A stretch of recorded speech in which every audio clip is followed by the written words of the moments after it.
Assalamualaikum warahmatullahi wabarakatuh. Di sini kami dari kelompok 3 ingin mempresentasikan tentang strategi dan metode pembelajaran bahasa Indonesia untuk memenuhi tugas mata kuliah pengembangan pembelajaran bahasa Indonesia di SD yang diampu oleh Ibu Evi Ika Febriandari MPD.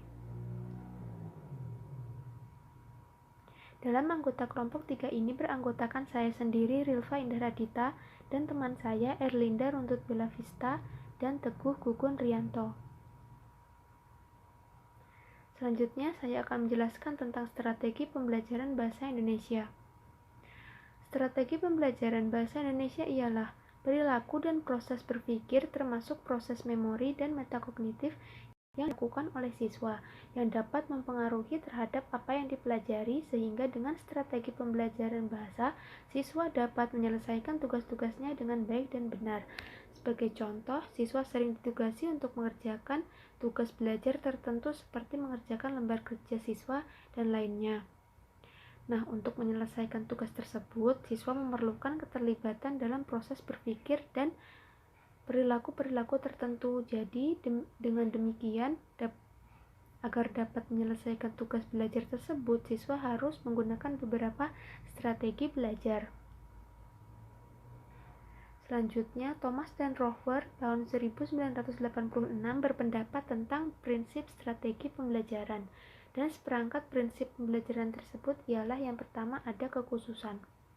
Kekhususan itu maksudnya strategi belajar itu harus sesuai dengan tujuan pembelajaran dan tipe siswa yang mempergunakan strategi belajar tersebut. Yang kedua ada keumuman. Nah, keumuman ini melibatkan pengolahan kembali materi yang dipelajari untuk menghasilkan sesuatu yang baru, misalnya menulis ringkasan dan mengajukan pertanyaan kepada orang lain. Yang ketiga yaitu pemantauan yang efektif. Jadi, prinsip monitoring yang efektif berarti bahwa siswa seharusnya mengetahui bagaimana dan kapan menerapkan strategi belajarnya dan bagaimana mengatakan bahwa ia sedang bekerja dengan strategi itu. Yang terakhir yaitu keyakinan pribadi. Siswa harus memiliki keyakinan bahwa belajar akan memberikan hasil bagi mereka apabila mereka bekerja keras untuk pelajaran itu. Selanjutnya jenis-jenis strategi pembelajaran bahasa Indonesia. Yang pertama ada strategi pembelajaran bahasa secara langsung. Strategi pembelajaran ini ialah suatu cara dalam pemerolehan, penyimpanan, percobaan, dan pemanfaatan atas informasi yang didapat. Dan strategi pembelajaran bahasa secara langsung ini terbagi atas 3 jenis, yaitu yang pertama ada strategi memori. Strategi memori ialah strategi yang dipergunakan untuk mengingat dan menerima informasi baru. Nah, dalam strategi memori ini ada 2 syarat, yaitu yang pertama, pentingnya pengetahuan awal atau informasi baru, dan yang kedua, cara otak memproses pengetahuan awal atau informasi baru itu. Yang kedua ada strategi kognitif. Strategi kognitif ialah strategi untuk memahami bahasa dan untuk menghasilkan atau melakukan produksi bahasa. Jadi, pemahaman manusia terhadap suatu objek itu berlangsung secara bertahap yang meliputi tahap manipulasi dan tahap interaksi aktif. Setelah manusia bisa memanipulasi objek, kemampuan interaksi aktif manusia berfungsi untuk memantapkan dan memproduksi pengetahuan baru. Dan yang terakhir yaitu strategi kompensasi. Strategi kompensasi ialah strategi belajar yang sangat bermanfaat bagi pembelajar yang sedang belajar sedikit tentang bahasa kedua. Jadi, pembelajaran bahasa kedua ini dapat menggunakan strategi menerka kata atau tata bahasa dan juga dapat menggunakan bantuan bahasa tubuh, menghindari topik pembicaraan yang tidak dikuasai, dan juga dapat menggunakan persamaan kata. Jenis yang kedua yaitu strategi pembelajaran bahasa secara tidak langsung. Ini berarti suatu aktivitas yang dapat membuat proses pembelajaran menjadi lebih mudah, lebih cepat, lebih menyenangkan, lebih terarah, lebih efektif, dan lebih mudah untuk digunakan dalam situasi baru. Jadi, strategi ini juga memegang peran yang sangat penting dalam belajar bahasa kedua. Hal ini disebabkan adanya faktor-faktor yang berhubungan dengan pembelajar pada saat belajar bahasa kedua, dan faktor tersebut berhubungan dengan kognisi, afektif atau perasaan pembelajar, dan faktor sosial pembelajar. Jadi, faktor-faktor ini menjadi strategi belajar bahasa kedua. Yang selanjutnya akan dijelaskan oleh teman saya, yaitu Teguh. Strategi pembelajaran bahasa terbagi atas 3 jenis, yaitu 1. Strategi metakognitif. Strategi ini menekankan akan pentingnya pembelajar untuk memusatkan konsentrasi belajar bahasa, menyusun dan merencanakan belajar bahasa, dan mengevaluasi cara belajar bahasa tersebut. 2. Strategi afektif. Strategi belajar ini mencakup emosi, sikap, motivasi, dan nilai-nilai dalam proses mempelajari bahasa kedua. 3. Strategi sosial.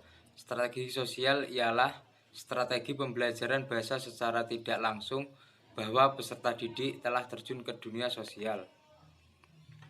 Faktor yang berpengaruh terhadap strategi pembelajaran bahasa Indonesia. 1. Karakteristik peserta didik. 2. Kondisi fisik dan kecakapan psikomotor. 3. Umur. 4. Jenis kelamin. 5.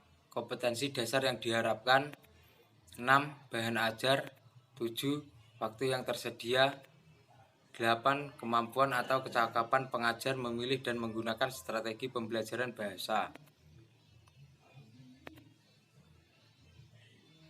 Metode pembelajaran bahasa Indonesia. Pengertian metode. Metode diartikan sebagai cara teratur yang digunakan untuk melaksanakan suatu pekerjaan agar tercapai sesuai yang dikehendaki, atau cara kerja yang bersistem untuk memudahkan pelaksanaan suatu kegiatan guna mencapai tujuan yang ditentukan.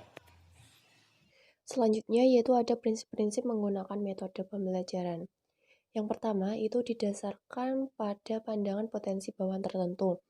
Maksudnya itu adalah setiap manusia itu memiliki potensi bawaan yang berbeda-beda, yang dimana diharapkan potensi bawaan yang dimiliki itu dimanfaatkan sebaik-baiknya dan dapat dikembangkan lebih baik lagi. Terus yang kedua, metode pembelajaran didasarkan pada karakteristik masyarakat madani, yaitu masyarakat yang bebas berekspresi. Terus yang ketiga, metode pembelajaran didasarkan pada prinsip learning kompetensi. Maksudnya itu adalah ketika memilih metode pembelajaran itu diharapkan peserta didik memiliki seperangkat ilmu pengetahuan, terus keterampilannya, sikapnya, serta wawasan yang sesuai dengan kriteria ataupun tujuan pembelajaran itu sendiri. Terus selanjutnya ada jenis-jenis metode. Yang pertama ada metode audiolingual, yang dimana metode ini mengutamakan drill atau pengulangan. Kedua, metode komunikatif ini diharapkan adanya interaksi antara guru dan siswa. Terus selanjutnya adanya metode partisipatori, yaitu lebih menekankan keterlibatan siswa secara penuh dalam proses pembelajaran. Selanjutnya metode ceramah ini metode yang biasanya dilakukan oleh guru menyampaikan materi yaitu dengan penuturan lisan. Nah, selanjutnya itu ada metode diskusi. Metode diskusi ini diharapkan siswa dapat melakukan tukar-menukar informasi, terus saling berpendapat satu sama lain, dan juga melatih berpikir secara logis.